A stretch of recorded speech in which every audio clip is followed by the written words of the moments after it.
Hello students, welcome to my Mathur classes. अपन ITI electrician first year का topic पढ़ रहे थे जो इम्पोर्टेंट है वो ट्रांसफॉर्मर। बहुत इम्पोर्टेंट चैप्टर है। अगर आपको पीछे AC थ्योरी नहीं आएगा तो ये ट्रांसफॉर्मर भी समझ में नहीं आएगा। तो उससे पहले आप ट्रांसफॉर्मर पढ़ने से पहले आप AC थ्योरी की वीडियोस पूरी अच्छे से देखिए, तो आपको ट्रांसफॉर्मर समझ में आ जाएगा।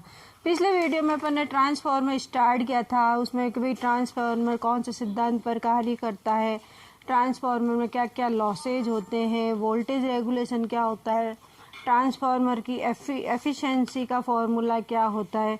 तो ये अपन ने ये देखे थे सारा कि भाई क्या ट्रांसफॉर्मर का क्या होता है, वोल्टेज रेगुलेशन वगैरह। आज अपन पढ़ेंगे क्लासिफिकेशन ऑफ ट्रांसफॉर्मर कि ट्रांसफॉर्मर का वर्गीकरण।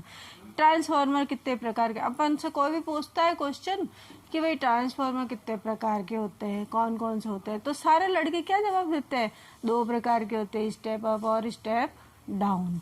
परंतु 2 प्रकार के नहीं होते हैं, ये अलग अलग रेंज के हिसाब से अलग अलग प्रकार के होते हैं। तो आपसे कोई भी क्वेश्चन पूछता है कि भाई ट्रांसफॉर्मर कितने प्रकार का होता है, तो पहले तो अपन ये पूछते हैं उससे कि आउटपुट वोल्टेज के आधार पर या किसके आधार पर आप मुझे पूछ रहे हो कि भाई ट्रांसफॉर्मर कितने प्रकार का होता है।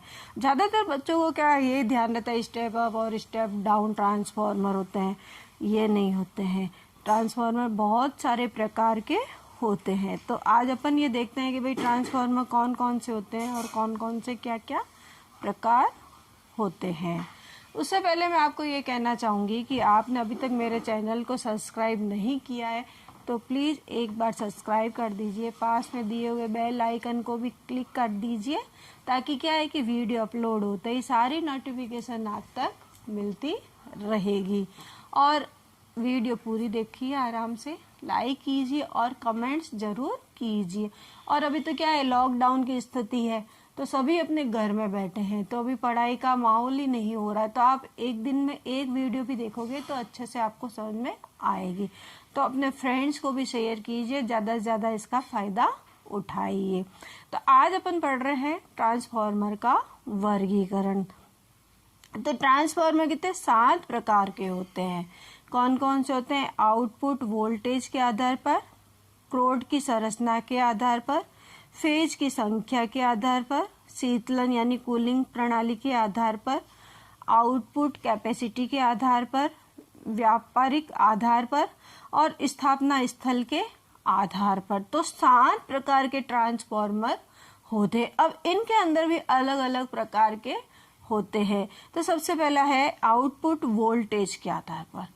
देखो, आउटपुट एक तो होता है वोल्टेज के आधार पर, एक है आउटपुट कैपेसिटी के आधार पर। तो अपन को ये ध्यान रखना है कि क्वेश्चन में आपसे क्या पूछ रहा है, आउटपुट वोल्टेज पूछ रहा है या आउटपुट कैपेसिटी पूछ रहा है।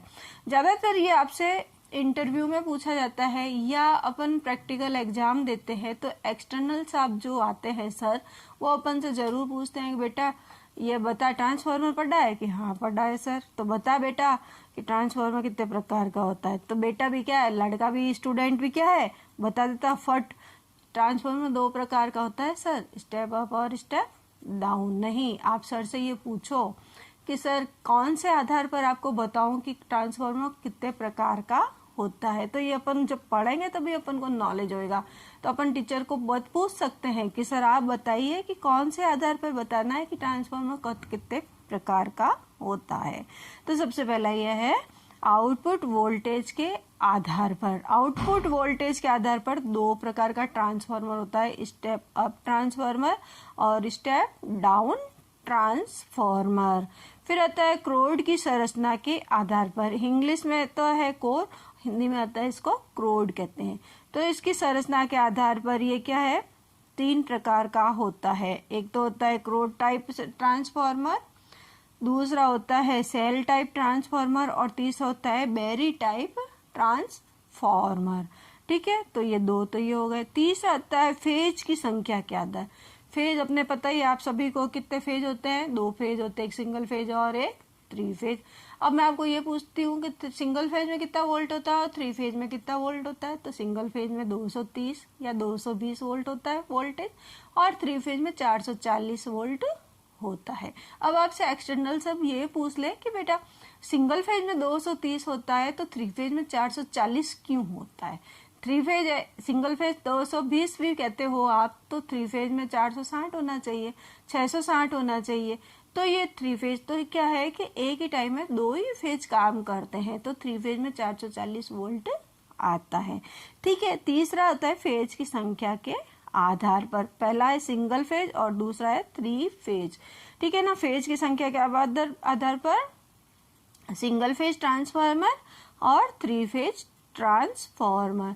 फिर चौथा आता है शीतलन प्रणाली के आधार पर। शीतलन यानी कि कूलिंग सिस्टम के आधार पर, कि भाई ट्रांसफार्मर है जो कूलिंग सिस्टम के आधार पर कितने प्रकार का होता है। तो कितने 4 प्रकार का होता है। प्राकृतिक रूप से शीतलित यानी कि नेचुरली, प्राकृतिक को क्या कहते हैं, नेचुरली कूल्ड ट्रांसफार्मर। दूसरा होता है तेल द्वारा शीतलित यानी कि ऑयल कूल्ड ट्रांसफार्मर। तीसरा होता है जल द्वारा शीतलित मतलब कि वाटर कूल्ड ट्रांसफार्मर। चौथा होता है वायु दाब द्वारा शीतलित, वायु दाब यानी कि फोर्स्ड एयर कूल्ड ट्रांसफार्मर। तो कूलिंग के आधार पर 4 प्रकार के ये ट्रांसफार्मर होते हैं। अब आता है पांचवा आउटपुट कैपेसिटी के आधार पर। तो आउटपुट कैपेसिटी के आधार पर होता है 2 प्रकार का, एक तो होता है ऑटो ट्रांसफार्मर और दूसरा होता है इंस्ट्रूमेंट ट्रांसफार्मर। पर इंस्ट्रूमेंट ट्रांसफार्मर होता है यह भी 2 प्रकार का होता है, करंट ट्रांसफार्मर और दूसरा होता है पोटेंशियल ट्रांसफार्मर। करंट ट्रांसफार्मर को अपन कहते हैं सीटी और इसको कहते हैं पीटी। आपने सीटीपीटी नाम सुना होगा, परंतु सीटीपीटी का पूरा नाम क्या है, करंट ट्रांसफार्मर और पोटेंशियल ट्रांसफार्मर। फिर छठा आता है व्यापारिक आधार पर। व्यापारिक आधार पर यानी कि कॉमर्शियल बेसिस पे। कॉमर्शियल बेसिस पे 2 प्रकार का होता है, एक पावर ट्रांसफार्मर और एक होता है डिस्ट्रीब्यूशन ट्रांसफार्मर। फिर आता है स्थापना स्थल के आधार पर। स्थापना स्थल यानी कि लोकेशन के हिसाब से अपन को ट्रांसफार्मर स्थापित प्रकार का होता है, एक इंडोर ट्रांसफार्मर और एक होता है आउटडोर ट्रांसफार्मर। इंडोर ट्रांसफार्मर तो जिनके घर मतलब घर के अंदर बहुत बिल्डिंग है, जैसे कॉम्प्लेक्स वगैरह होते हैं, उनके घर के बाहर एक कॉलोनी में एक ट्रांसफार्मर लगा सकते हैं, तो वो इंडोर। तो इन सब के बारे में अपन पढ़ेंगे कि भाई जैसे आउटपुट वोल्टेज के आधार पर तो स्टेप अप और स्टेप डाउन ट्रांसफार्मर है।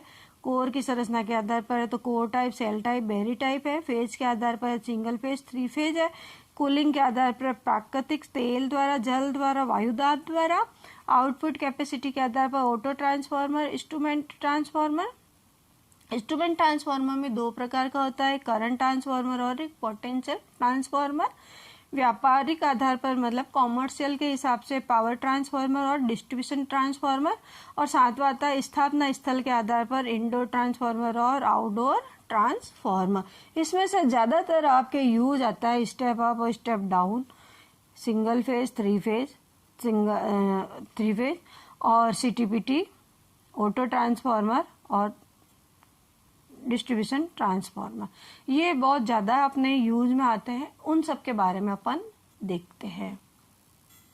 अब अपन सबसे पहले देखते हैं आउटपुट के आधार पर स्टेप अप ट्रांसफार्मर।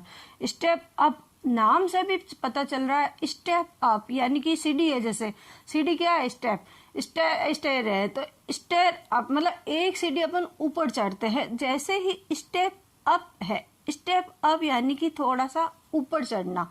तो ऊपर चढ़ना यानी कि जो ट्रांसफार्मर इनपुट वोल्टेज को बढ़ाकर अधिक आउटपुट वोल्टेज प्रदान करता है वो स्टेप अप ट्रांसफार्मर कहलाता है। जैसे देख लियो ट्रांसफार्मर है, वाइंडिंग प्राइमरी है, सेकेंडरी वाइंडिंग है।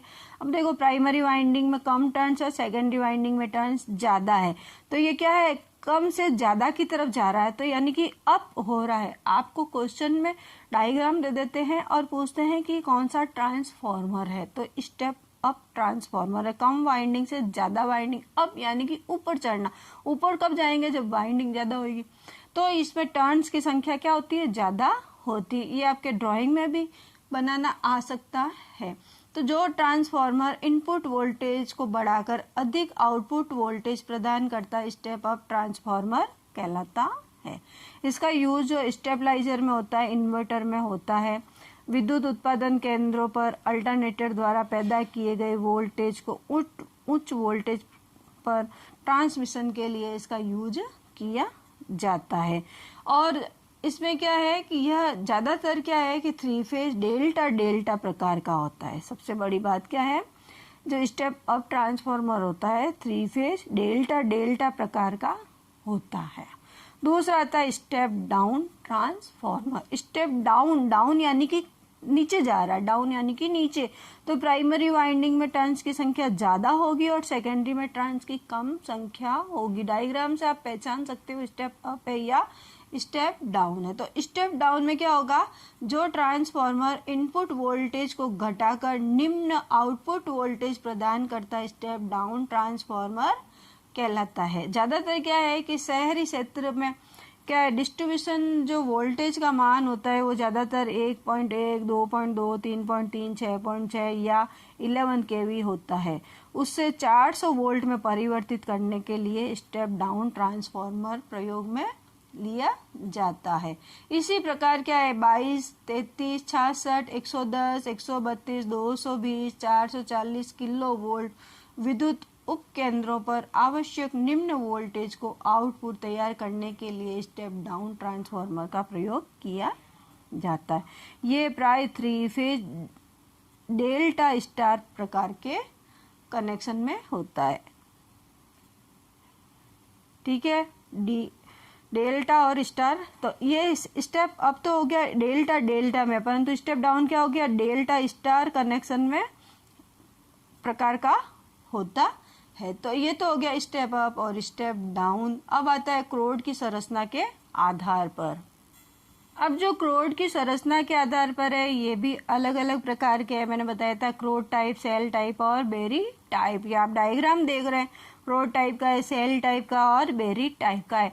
अगर आपके एग्जाम में डायग्राम दे देते हैं और पूछते हैं कि कौन से प्रकार का ट्रांसफॉर्मर है, तो आप डायग्राम देख के पहचानना है कि इसीलिए मैंने आपके डायग्राम बनाए हैं कि भाई क्रोड टाइप ये है, सेल टाइप है और ये बेरी टाइप है। बेरी टाइप ही अलग ही आपको दिख रहा है।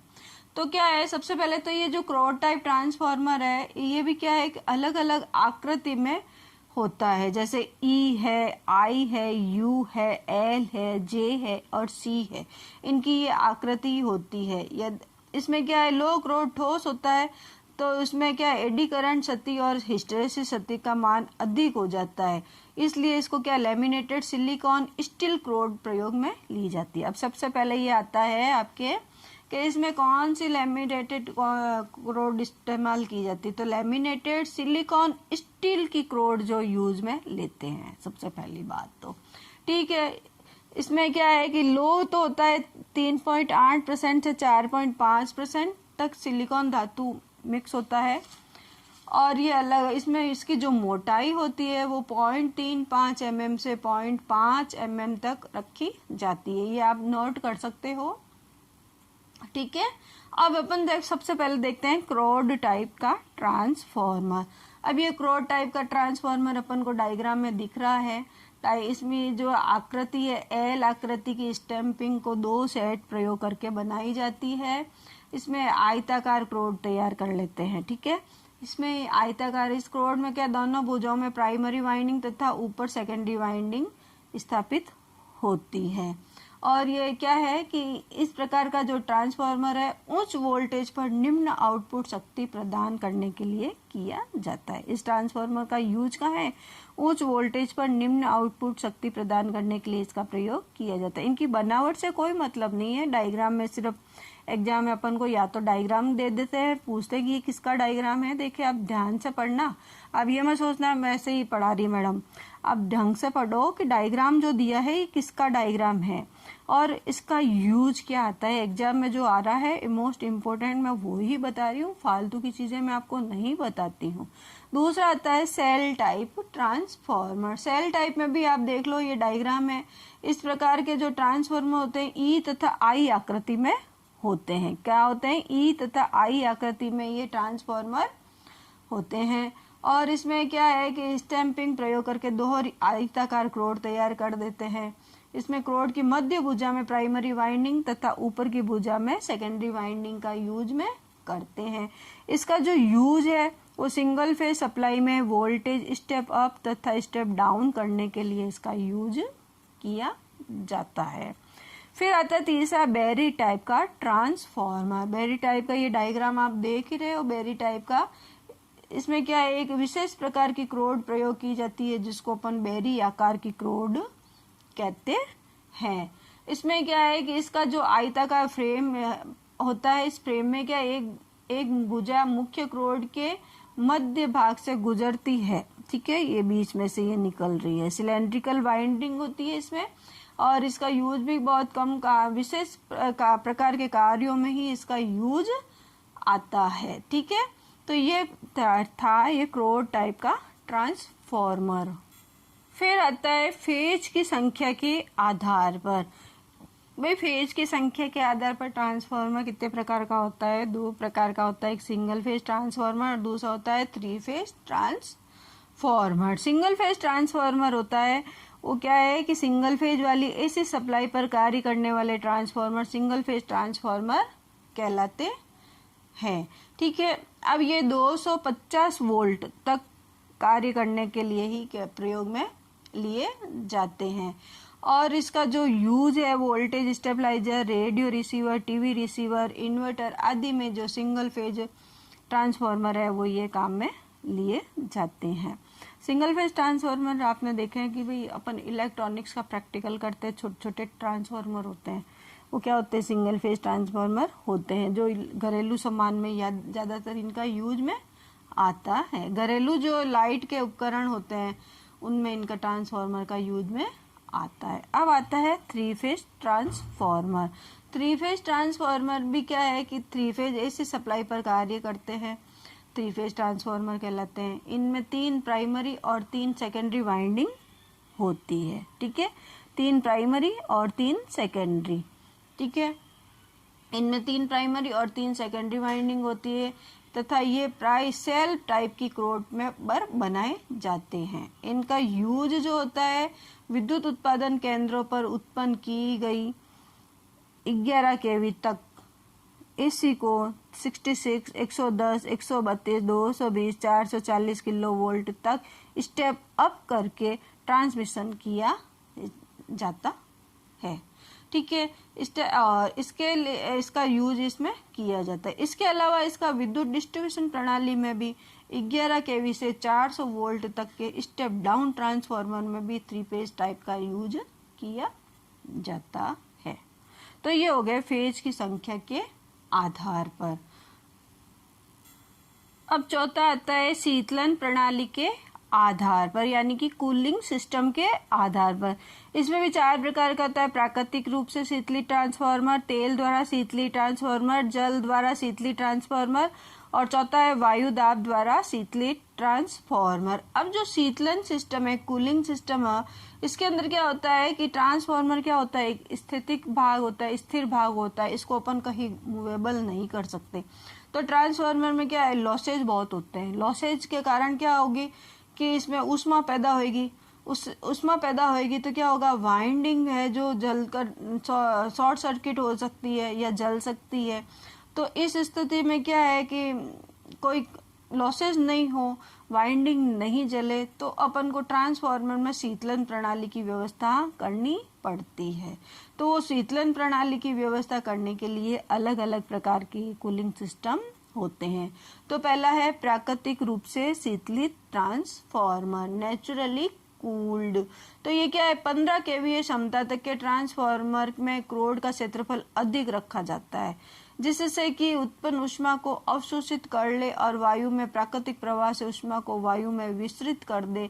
इसके लिए अतिरिक्त क्रोड के तथा खोल की संख्या के वायु मार्ग बनाए जाते हैं। तो ये क्या हो गया, ये आपके 1500 kVA तक की क्षमता के लिए इसका यूज में लिया जाता है।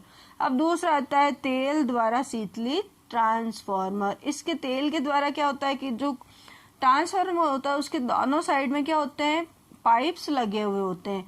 टैंक के दोनों साइड में क्या होते हैं, पाइप्स लगे हुए होते हैं, तो वो कूलिंग्स पाइप्स होते हैं। उनसे क्या है कि इसमें क्या टैंक में, ट्रांसफार्मर में एक टैंक होता है, उसमें अंदर क्या होता है, ट्रांसफार्मर ऑयल भरा। ये पूरा डिस्ट्रीब्यूशन ट्रांसफार्मर पढ़ेंगे तो उसमें पूरा इन सारे चीज़ों का वर्णन उसमें आ जाएगा। तो अभी मैं आपको यहाँ डिले करती हूँ क्योंकि पूरा ट्रांसफार्मर का डायग्राम से मैं आपको पूरा अच्छे से समझाऊंगी।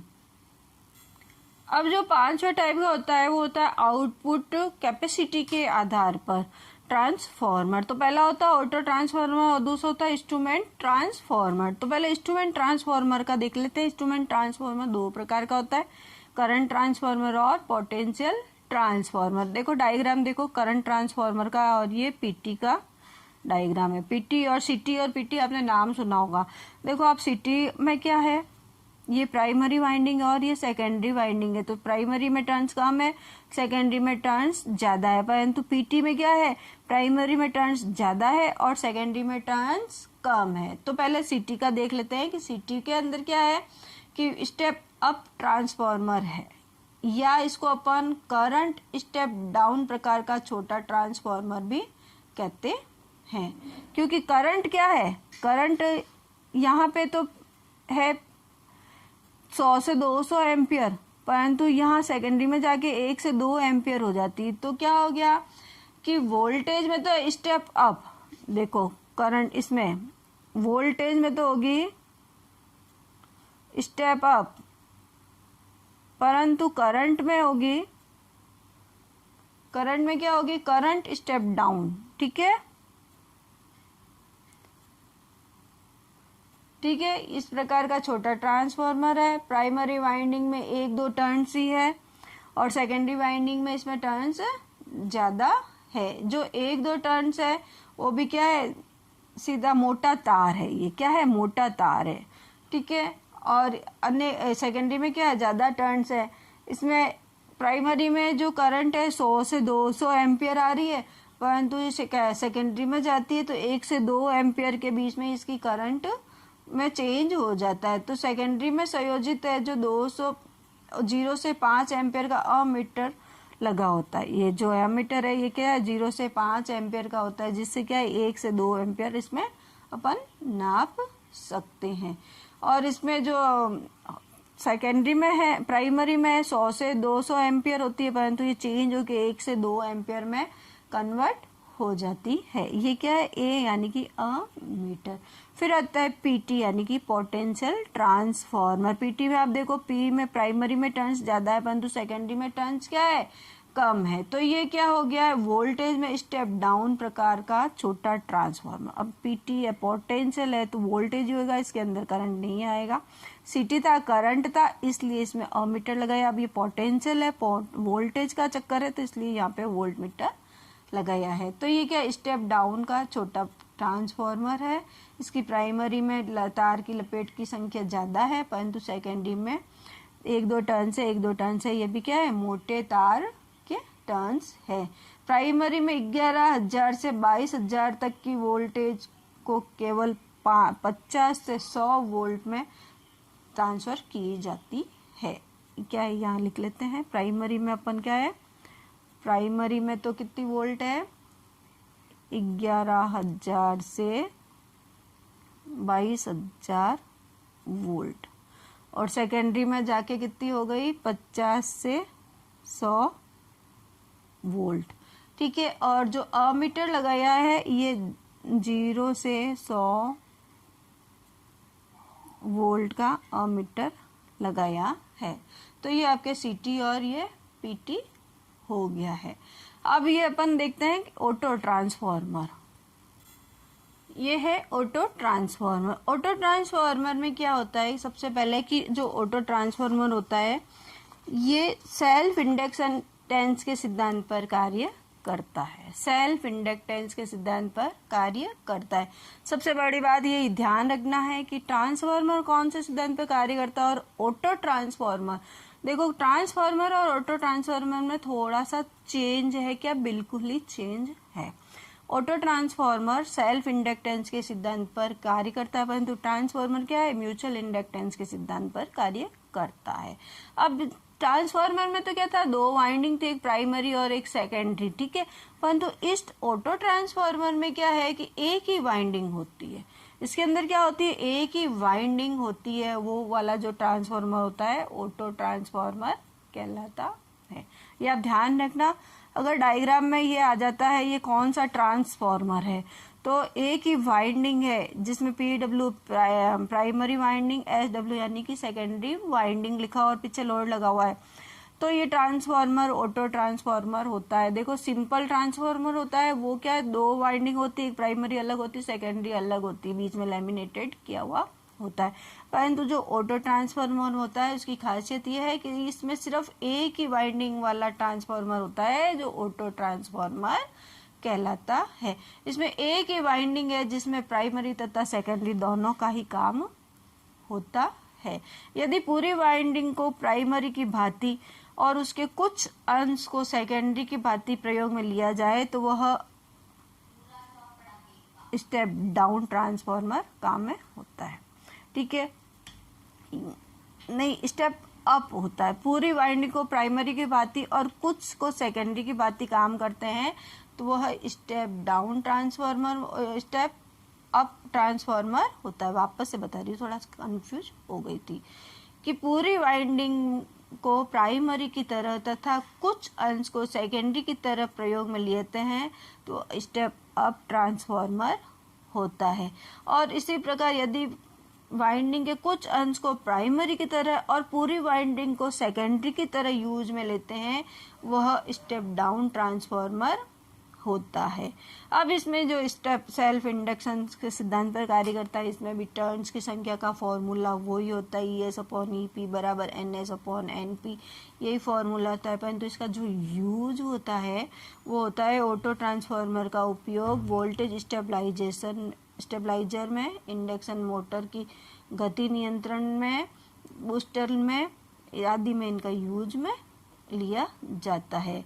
तो वोल्टेज रेगुलेशन में भी इसके जो ट्रांसफार्मर होता है वो बहुत अच्छा उच्च होता है। वोल्टेज रेगुलेशन जो ऑटो ट्रांसफार्मर का होता है वो बहुत ही अच्छा होता है। तो आज अपन यहाँ पे ये वीडियो यहीं पे समाप्त करते हैं।